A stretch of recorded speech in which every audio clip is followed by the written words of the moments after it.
So I claim,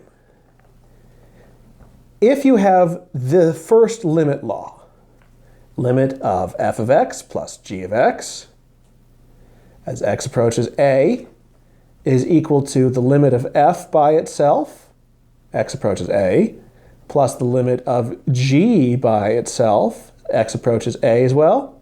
Cool. And you have rule number 3, limit as x approaches a of a constant times f of x.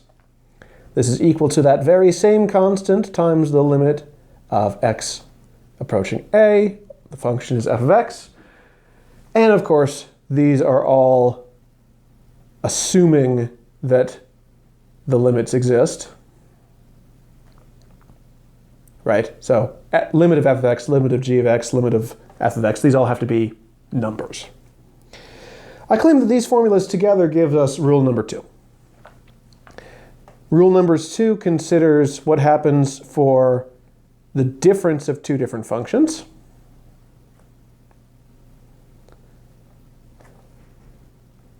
And I will say that rule number 1 allows me to split up the limit into limit of f of x, x approaches a, plus the limit of negative g of x as x approaches a. So there's my rule number 1. Rule number 3 says, let's turn that limit of negative g of x into minus the limit of g of x.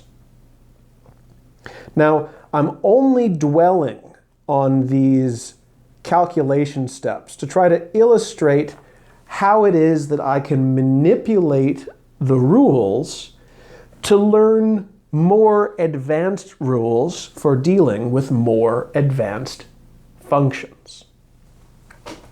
So if I'm saying, let's calculate the limit of x squared minus 2x, maybe x is approaching negative 3,